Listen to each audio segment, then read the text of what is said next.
السلام علیکم، مفتی سلمان ازاری کے اس بیان کو سنیے۔ آج ہم بات کریں گے زندگی کے مقصد اور آخرت کی تیاری کے بارے میں۔ تو بہدروس بادشاہ اللہ کی بارگاہ میں دعا کر رہا تھا، مولا کوئی ایسی نشانی بتا دے کہ جس نشانی کو دیکھ کر کے یہ قوم ایمان لے آئے۔ تو اس بادشاہ کی دعا پر اصحاب کہف جو 300 سال سے سو رہے تھے، اللہ نے ان کو دوبارہ اٹھایا۔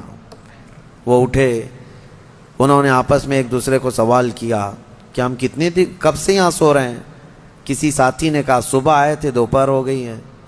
کسی نے کہا نہیں، تھوڑا زیادہ سو لیے۔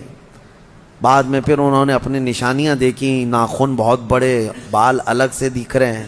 انہوں نے کہا کچھ تو معاملہ ہے، اللہ بہتر جانتا ہے ہم کتنے دن یہاں ٹھہرے رہے۔ ایمان والے تھے۔ ان ساتھیوں نے ایک اپنے ساتھی کو پیسے دے کر کے بازار بھیجا کہ بھوک بہت لگی ہے، کھانا لے آؤ۔ دیکھیں اللہ دوبارہ زندہ کر رہا ہے تو کھانے کی بھوک بھی ہے، انہیں بھیجا اور اس کو یہ کہہ کر کے بھیجا کہ خبردار کوئی بھی تمہارے اوپر نظر نہ ڈالے، بادشاہ کی پولیس، کہ اگر وہ بادشاہ کو پتہ چل گیا تو ہم سب کو گرفتار کر لے گا۔ وہ 300 سال پہلے کی بات بول رہے ہیں۔ اس اپنے ساتھی کو بھیجا اور وہ چھپتے چھپتے شہر میں آیا اور کھانا لیا۔ کھانا لے کر کے اس نے پیسے دیا تو دکان والے نے دیکھا پیسے یہ کون سے؟ 300 سال پہلے کے پیسے۔ ظاہر سی بات ہے، حکومتیں بدلتی ہیں، سکے بدل جاتے ہیں۔ اس کی تو سب سے بہترین مثال ہمارے زمانے میں دیکھ لیا۔ آپ لوگوں کو تو یہ سب سمجھانے کی ضرورت نہیں، پرانی 500 کی نوٹ کہاں ہیں، 1000 کی نوٹ کہاں ہیں۔ حکومتیں جب چاہیں ڈی مونیٹائزیشن کرتی رہتی ہیں۔ بہرحال تو وہ سکے جو ہے دیکھ کر کے دکان والے نے پوچھا اچھا وہ چاندی اور سونے کے ہوا کرتے تھے؟ پوچھا کہ یہ تمہارے ہاتھ کہاں سے آئے؟ کہا یہ میرے اپنے پیسے ہیں۔ دکان والا امانت دار تھا، اس نے دکان میں کھڑا کیا اور جا کے پولیس کو خبر کر دیا۔ پولیس کو خبر کر دیا اور کہا کہ میرے پاس ایک ایسا آدمی آیا ہے، لگتا ہے اس کے ہاتھ میں کوئی پرانا خزانہ ہاتھ میں آیا ہے، لہذا اسی لیے میں آ کر کے تم کو خبر دے رہا ہوں۔ اس زمانے کا کوئی بہترین ٹپر ہوگا وہ۔ جا کر کے پولیس کو پہلے سے ٹپ دے دیا۔ ہیں بہت سارے لوگ، اور مجھے تو افسوس اس بات کا ہوتا ہے کہ ہم پر یہ بلیم بھی کرتے ہیں کچھ بڑے لوگ کہ آپ کے محلے ٹپروں سے بھرے ہوئے ہیں، یعنی پولیس کو کہ مخبر جاسوس مسلمان محلوں میں بہت بھرے ہوئے ہیں۔ یہ سب دوسرے لوگ ہم سے کہتے بھی ہیں، خاص کئی لوگ اسی کام میں صبح و شام کر رہے ہیں۔ اب تو لوگوں کو شرم بھی نہیں آتی، فخر سے کالر چوڑا کر کے بولتے ہیں ہاں ٹپ دیتے ہیں، جاسوسی کرتے ہیں۔ کس کی؟ مسلمانوں کی۔ اللہ انہیں ہدایت عطا فرمائے۔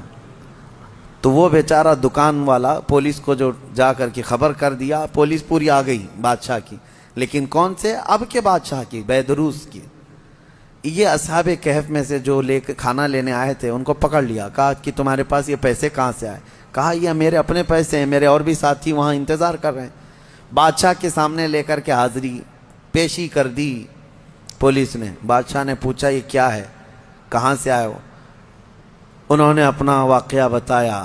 اس کرسی پر آپ تو نہیں، کوئی اور تھا، یہاں ہم جب گئے تھے کوئی اور تھا، اب آپ آئے ہمیں معلوم نہیں ہے، ہم یہاں سے اپنا ایمان بچا کر گئے تھے، ہم سوئے غار میں اور بھوک لگی تو کھانے کے لیے آئے۔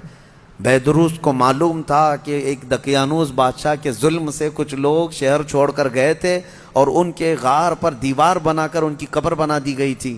جیسے ہی بہدروس کو یہ پتہ چلا کہ ان میں سے کوئی آیا ہے، کرسی چھوڑ کر اٹھا اور کہا لے چلو مجھے تمہارے ساتھیوں کے پاس۔ بادشاہ اپنی فوج کے ساتھ نکل پڑا اس غار کے پاس جہاں یہ لوگ سوئے تھے۔ اب غار میں موجود دوسرے ساتھیوں نے دیکھا تو کہنے پکڑا گیا ہمارا ساتھی، دیکھو پوری پولیس کے ساتھ آ رہا ہے۔ لیکن جب بادشاہ آیا دیکھا ان اصحاب کہف کو، دیوار پر ان کی پوری تاریخ بھی موجود ہے اور یہ زندہ سلامت بیٹھے ہوئے ہیں۔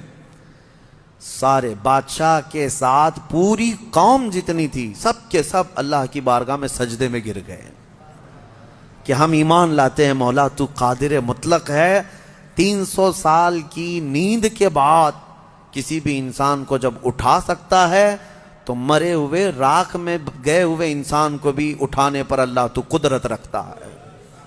بے شک مولا میرا قادر ہے اور اسی لیے رب تعالیٰ نے قرآن میں فرمایا منہا خلقناکم وفیہا نعیدکم ومنہا نخرجکم تارۃ اخری۔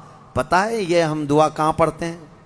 ولیمے میں، کھانا کھانے کے وقت، قبرستان میں مٹی دینے کے وقت۔ ہاں کیوں پڑھتے ہیں؟ اس کا مطلب یہ ہے، اللہ فرماتا ہے ہم نے اسی سے تمہیں پیدا کیا، مٹی سے، اسی سے ہم نے تمہیں پیدا کیا، اور اسی میں ہم تم کو لے جائیں گے، اور اسی سے ہم تم کو دوبارہ اٹھائیں گے۔ مٹی دینے کے وقت ہر ایک کو یہ احساس ہونا چاہیے میں اسی سے پیدا ہوا ہوں، اسی میں جاؤں گا اور اسی سے پھر اٹھایا جاؤں گا۔ تو سارے سجدہ ریز ہوئے، ایمان لائے، اور پھر اصحاب کہف واپس اپنے غار میں گئے، پھر سو گئے، اور پھر ان کو لمبی نیند آئی، اور ایسی نیند آئی کہ آج تک سو رہے ہیں۔ حدیث پاک میں وہ ابھی بھی سو رہے ہیں۔ قیامت کے قریب اللہ ان پر صرف موت طاری کرے گا، ورنہ ابھی تک وہ سو رہے ہیں، اور ہر عاشورہ محرم کی 10ویں تاریخ کو وہ کروٹ بھی بدلتے ہیں۔ اصحاب کہف آج بھی سو رہے ہیں اپنے غار میں، اور قرآن میں اللہ نے فرمایا ان کے غار کو اللہ نے ایسا رکھا ہے کہ سورج بھی ان کے غار کے اوپر سے نہیں جاتا، سورج کی تیز روشنیاں ان کے اوپر نہیں آتی، وہ غار اوپر سے چھپا ہوا نہیں ہے، وہ کھلے میدان میں سوئے ہیں۔ سورج جب ان کے غار کے اوپر سے جاتا ہے تو دائیں ہو جاتا ہے یا بائیں ہو جاتا ہے، موسموں کے حساب سے، سیدھے ان کے اوپر سے نہیں جاتا۔ موسموں کے تھپیڑوں سے اور سختیوں سے بھی اللہ نے ان کو محفوظ رکھا ہے۔ اور قرآن میں اللہ فرماتا ہے کہ تم اگر دیکھو گے وَتَحْسَبُهُمْ أَيْقَاظًا وَهُمْ رُقُودٌ وَنُقَلِّبُهُمْ ذَاتَ الْيَمِينِ وَذَاتَ الشِّمَالِ وَكَلْبُهُمْ بَاسِطٌ ذِرَاعَيْهِ بِالْوَصِيدِ۔ دیکھنے والا دیکھے گا تو ایسا لگیں گے کہ وہ زندہ بیٹھے ہوئے ہیں جبکہ وہ سو رہے ہیں، اللہ فرماتا ہے، اور وہ کبھی دائیں اور بائیں پلٹتے رہتے ہیں، اور ان کا کتا پالتی مار کر ان کے قدموں میں بیٹھا ہوا ہے۔ لَوِ اطَّلَعْتَ عَلَيْهِمْ لَوَلَّيْتَ مِنْهُمْ فِرَارًا۔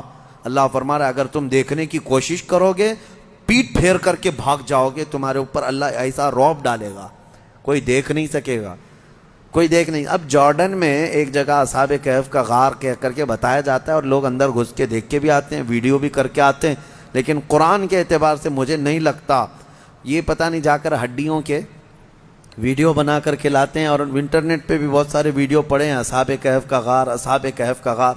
یہ غار کہاں ہے اور اللہ کیسے محفوظ رکھا ہے، آپ وہاں جا نہ سکیں گے۔ رعب ایسا اللہ تعالیٰ نے اس غار پر رکھا ہے۔ اب خلاصہ کلام یہ ہے کہ اس میں جو چیزیں عبرت کی ہیں وہ میں کہتا ہوں، وہ کون تھے؟ اللہ کے نبی تھے؟ وہ کون تھے؟ رسول تھے؟ فرشتے تھے؟ نہیں، اللہ فرماتا انہم فتیۃ آمنوا بربہم، بس وہ نوجوان تھے جو اپنے رب پر ایمان لائے تھے۔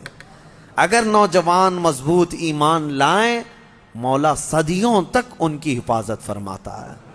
ان کے ایمان کی برکت دیکھیں، اور اتنا ہی نہیں، وہ اچھے لوگ تھے، اچھے لوگ تھے۔ میاں کتا کیا کر رہا ہے؟ کتا کیوں ابھی تک محفوظ ہے؟